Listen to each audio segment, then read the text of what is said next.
Let's have the participants come on. Okay. Here I am. Morning, everybody here in Shul and on Zoom land, I suppose you could say. Who's online? I only tell you one thing about today. I only hope that Wally gets well soon, comes back, and he can do this. I don't mind doing it, but it's his cover. So I'm pinch hitting for Wally. I hope he feels well. And anyway, so as I was trying to figure out what to talk about, I was sitting on my chair last night. I was watching. Sometimes I watch Newsmax, and I was watching Greta Van Susteren. She's been live from Israel almost since the beginning of the crisis, almost from the beginning. And she had on a rabbi from, I didn't get his name, but he was from Aish International, I think it was. And she was talking to him about the ceasefire and some of the issues that religiously that there would be. What did he think? And part of it, the discussion went to burials, that many of the what happens to all the people who are there's how many of the hostages are. The hostages have been burned. The Hamas knows, they seem to know our rules better than we do, so they hold the bodies, they disfigure them, they do all sorts of things. I saw a thing must have been on Facebook this morning. It had to do with, they found a woman and her body was disfigured and charred, but they were able to identify her. And there's a big issue here about burial, being able to identify in the parts and whatever. And they know. I mean, they've been holding, I think Hamas has been holding two bodies since the last war, the last incursion. They know the soldiers have died. It was Golden and I forget the other name. But and they're holding what's his name? Somebody else. So they know what they're doing. And in fact, I heard that there was a quote when this whole thing started that if they took enough hostages, they can make a deal. And so you see the deal tonight. But what got to me was last night as I was watching this interview was that all the time from here, from October 7th, actually, we started the next week with Parshas Bereshit, Parshas Noach. And so in all this period, what do we have? We're actually reading in our Torah, the portions that have to do with our prime claim to the land of Israel, of Eretz Yisrael. Why is it Eretz Yisrael? And I think last week when I spoke, I talked about Abraham. Why Abraham?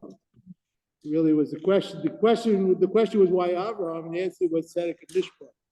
So you can put them both together. And so as I was listening to this, and they won't let it, they're trying to do everything to disrupt us from the land, to try and persuade the world that there was no Jewish nation there.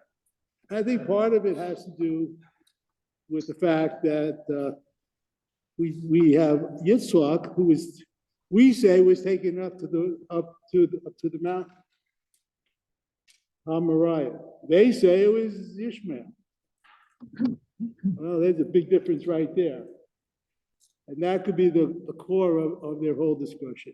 So what I wanted to talk about for a little bit was some of the things that are in the Parshiot here that have to do with not only with burial, but with our claim that we have on the land.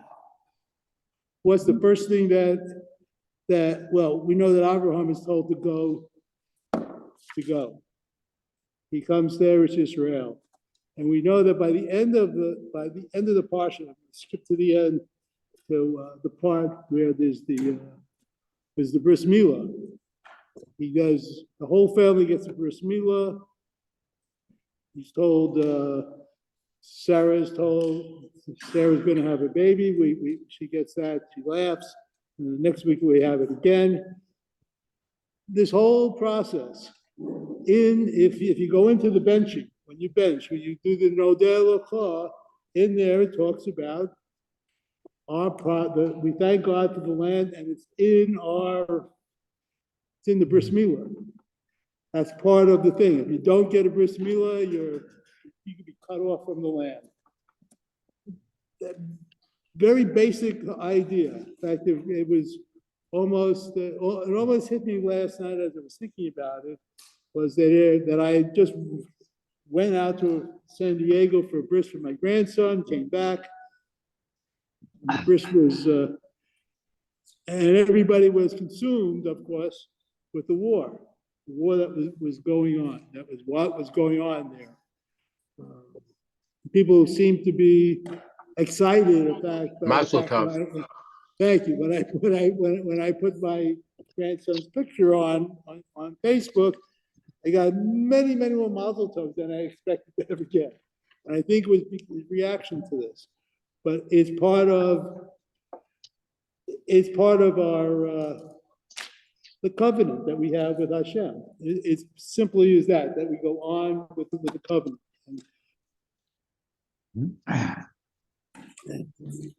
And in Abraham's life, he goes on. He has the adventures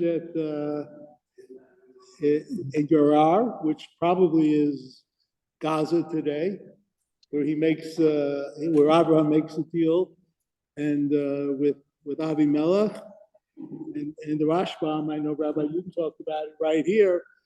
The Rashbam criticizes them greatly, and the Lubavitcher Rebbe brings that up, that why we should make deals on the land. Don't make deals with the land because of that deal. As I said, the next thing that happens is, but how do we get our claim, the real claim to the land? One of the real things to do is what happens next. Abraham, and I got this right. Here it is. When Sarah dies, she passes away. The Chaya Sarah in that parsha, at the very beginning, Abraham says to the people of Chait, he says, "Ger toshav anochi." I am a, how is this translated here?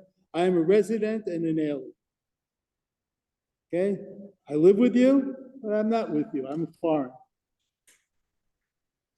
And God, Hashem has promised him this land. And he basically says, what do I need? He says, they want to give him the land, take any piece of land that you want. And he says, no, I have to buy it. And you almost have the feeling that he's not buying it for himself, he's buying it for us. He's buying it because we are here and we need, and it's our claim. He's passing this along to us, as I said before, the last time I spoke. Thereupon he bowed low to the landowning citizens, the Chitim, and he said, if this is your wish, I remove my debt for burial, you must agree to intercede for me with Ephron. And that purchase of the land down there, in fact, I found this in my drawer someplace, this Hebron Fund thing. Every year, Parshas Chaya Sarah, except for this year because of the war going on, it's always a huge crowd down in Hebron. Our claim to the land. The fact that we bought the land, that he bought a site there, is a huge thing. There were 3 times when we have record in the Torah or in the Tanakh that land was purchased in Eretz Yisrael by, the second time was Yaakov. he buys the land. And the third time is David. We'll get to that later on with Rabbi Markowitz in the Shiur, his Tuesday Shiur. He talks about that the land where the temple was bought is land that David purchased. Even though he conquered it, he took it over, he went into the back door, so to speak, through the tunnel. Important stuff to consider, that basic stuff that we have for the land. And everything that we do, everything that we seem to have done, it has to go back to the land. The cave where Abraham is buried. We find out later that Yitzhak will be buried there, and then Yaakov. In spite of the fact that Midrash tells us that Esau may have wanted his piece of the action too, because he was loyal to his father. But we have the land there, the whole idea of the land. That we have this idea of the land. The land is the land of Eretz Yisrael.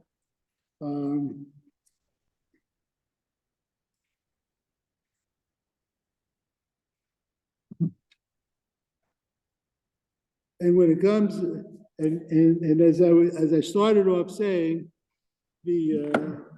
one of the things that I spent a few years doing here at Shomrei Torah was taking Shiva chairs over the Shiva house, having the minyan there, pass it off to a good man, Michael Zimbalist. He carries on the tradition very well. What's important about that is that people were always shocked. They were always shocked when they said, "How did you get into the house so fast? How did you do this? I don't know. I guess I called a lot of people. I called a lot of people and made sure that I could get in. But there was always a sense that when we went and we had the davening and things like that, that the burials were very, very important. In fact, I will try to go on with this. You must not, it tells us in Devarim, you must not let the corpse remain on the stake overnight. You must bury it the same day, for an impaled body is an affront to God. In other words, whatever the person has done, probably a guy, the man, you have to bury him right away. And almost no matter what happens, we bury people right away. We even when I can remember having a case where there might have been a suicide. He was buried promptly. He was buried, actually, I'm not sure if there was, he was buried in the cemetery proper, no matter what.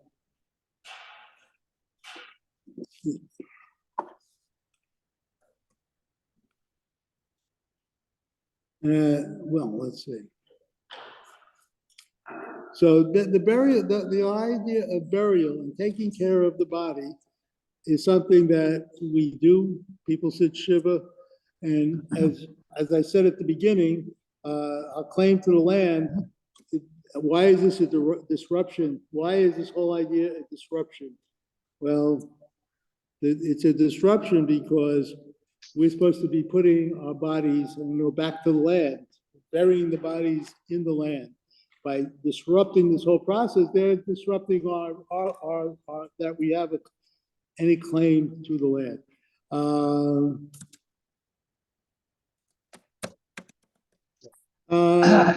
And another idea that goes along with it for burial. For the first time, when Yaakov was dying, I mentioned this just briefly before. I'll get to a little more detail to it. And he calls Yosef in, and he summons him. Says, "Do me a favor. What do we do? Why does he have to put your hand under my thigh?" It was important enough for him. He calls in Yosef. He doesn't call in. There's a midrash that I read that he doesn't call in Ruvain, who is the firstborn. He doesn't call in Yehuda, who he's going to name as being the king, the future king, but he calls in Yosef. Why? Yosef has the kavod. He's going to be able to deliver what he has to deliver to bury him in the cave again. We're going back to the cave with Abraham. And so we know that the Torah tells us that Yaakov was embalmed and whatever. Perhaps he may not have been embalmed, but he was. He was embalmed. That maybe Yosef shouldn't have embalmed him, but he was embalmed. And in fact, later on when Yosef dies, he is also embalmed. Something that another idea on this whole idea of kever and buying. I hear it here. I heard Rabbi Yudin was talking about it. I think it was on Sunday at the cemetery. And there was an unveiling for Erwin Markow. And what Rabbi Yudin said was that when Rachel dies, he points out that when was the first unveiling? Rachel passes away as after Binyamin is born, and they're on the road for a little bit. They're in Eretz Yisrael, and she dies, and she's buried on the road of her in Ephrath, now Bethlehem, in Bethlehem, and over her grave, Yaakov sets a matzeva. And of course, this is also part of the discussion that he has with Yosef as to why he didn't bury her in Machpelah. But we have her, she's on the roadside now, and in fact, we learn years later, when the first temple is, Beit HaMikdash is destroyed, as the Bnei Yisrael are leaving, they go by Rachel's Keva. And her tears are flowing for Bnei Israel, trying to whatever. There's another important idea that has to go along with it, that regardless of what our enemy is saying today, regardless of what they say, that we have a pretty strong claim to the land. They just think it's theirs. And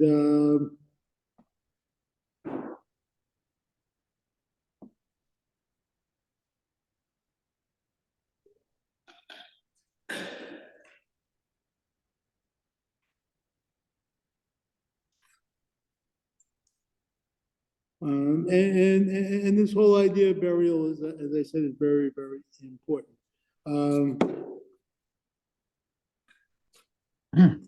And as far as birth goes, we have the bris milah, and I just want to say, very, very, very, very, very briefly, I was curious when the first time I heard that this was birthday day. I thought to myself, didn't I read someplace, and I remembered where it was, that we had Rabbi Telushin's book on biography of the Rebbe Schneerson. He talks about, there's a part in the book where he talks about, I think that's where it was, talks about birthdays. We're sitting here with our birthday cake and our birthday boy here. And what does it, so I went looking, everything is here. I typed in and said the Rebbe, I think it was Rebbe Schneerson on birthdays. And so what pops up? Pops up was an interesting couple of pages on what does the birthday mean? When you get your birthday, what does it really mean to us? Is it just another day where we should say, well, let's see, I was 75 last year, I'm 76 this year, I think I'll forget it, I'm getting old, I don't want to know. I guess you could do that. I think I did that for many, many years. But according to the Rebbe, what I should have done was to sit down and think about, sort of make it like a Rosh Hashanah. You know, you're in the Yomim Narayim, you think about your life. What have you done? How have you handled your life?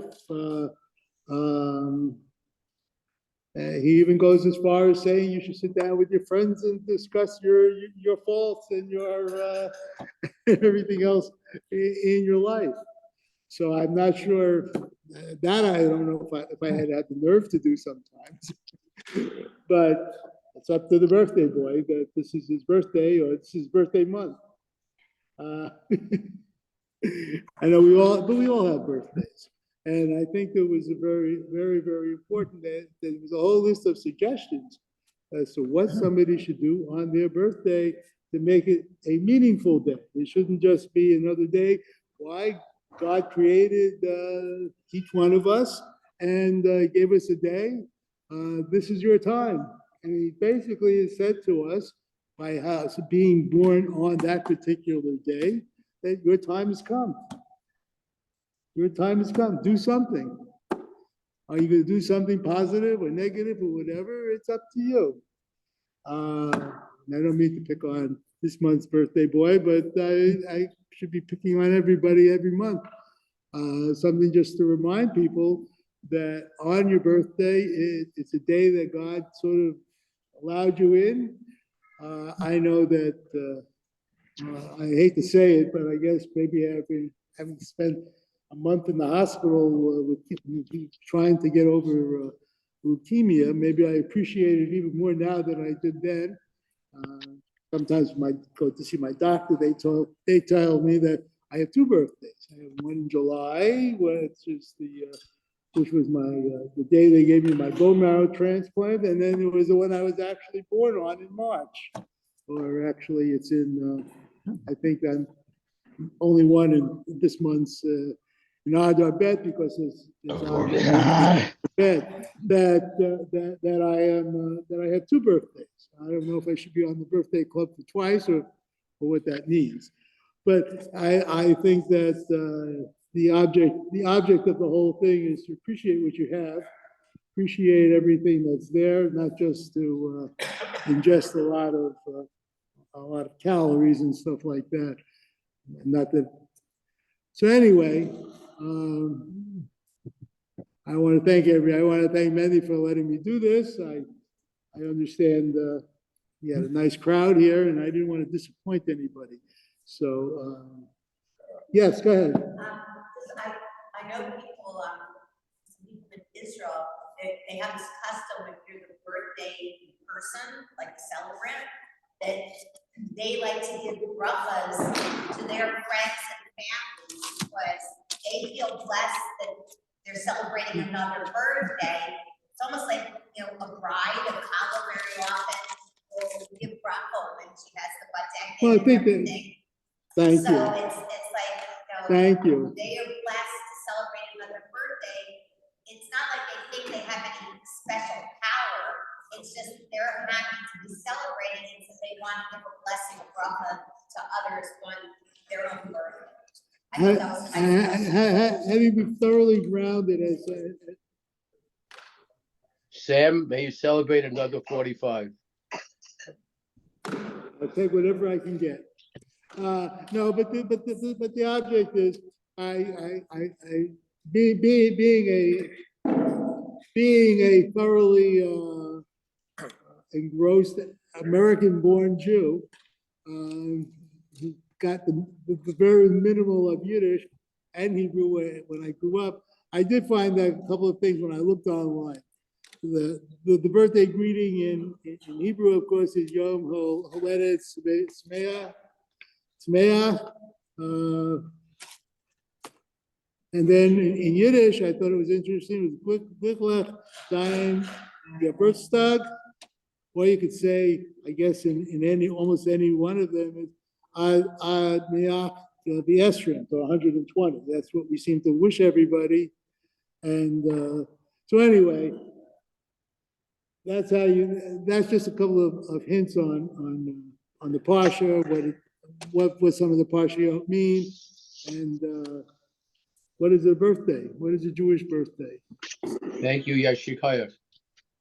You know Moshe Rabbeinu, right? Was Was born, one- died on the same day, right? So Zion, Hey, he's one of all these, of us who celebrate birthdays and other, I think if you look on the list. I get Adar Bet. I'm on Adar Bet. Well, we're not gonna differentiate. Okay, but look at Adar. I have the most names. Thank you, Sam. Is there any correlation between when you were born and when you died? Yashikar, Sam. Thank you. I thought this died, it's like a great is in my head. We're- Look at the numbers, man. I want to see the book when you, I want to get the book, I want to get the autographed copy of the book. I want the first autographed copy of the book. Nobody's here, though. It's not those who are pushing relatives that are no longer with us, honeymoon their birthdays, but then we say when they die, to see this correlation between the two of them. It's interesting. I mean, that some of them really they were born and they died in the same season. I don't know. If you have to admit it to yourself. Sit down. I couldn't, I don't know. Personally, I don't know the answer to your question. No, it's not. It's when they died, it's on the same day. So that's what got me going for that. Okay, so we're gonna bench down and wish Daniel again a very happy birthday.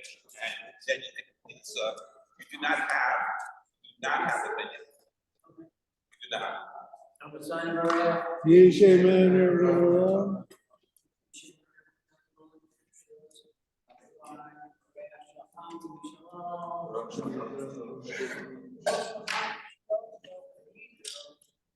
What's this? Oh, it's bagels. Okay. I think I have a bagel at home. Sylvia likes it.